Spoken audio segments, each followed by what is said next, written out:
Today, I am reporting 1,105 new cases and 18 additional deaths. There are now more than 4,500 cases in Illinois, including 65 deaths. As the governor mentioned, additional testing can help us better understand the amount of virus circulating in our community. There are many who are ill with only mild, minimal symptoms who still may be unknowingly transmitting this virus to some of our most vulnerable populations and introducing it into vulnerable congregate settings. These settings already face additional challenges when it comes to the spread of an infectious disease. They incorporate many components into a single physical location, including housing, food service, healthcare, and workplace. There are many opportunities for COVID-19 to be introduced into and spread throughout these facilities, and with quite a rapid pace. In long-term care facilities, there's constant foot traffic, from staff reporting to work to residents going out for medical visits. This movement allows for the virus to be introduced into and spread throughout the facility.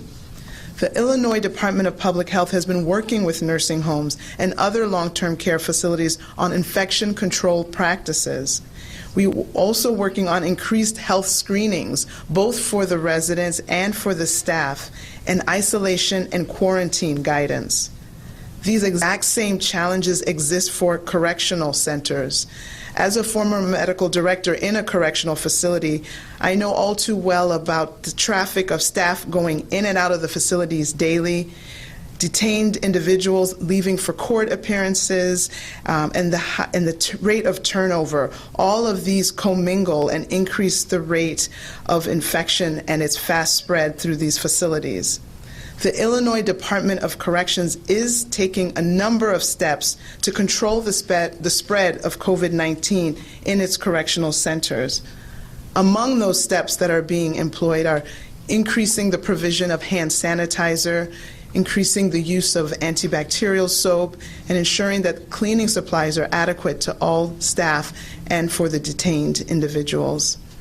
The health of these individuals is critical, and we must closely monitor and institute isolation and quarantine measures whenever necessary.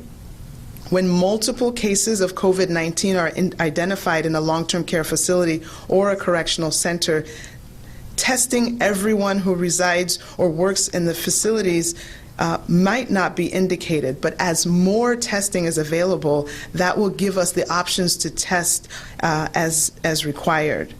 The physicians on site will assess and identify those who need the testing.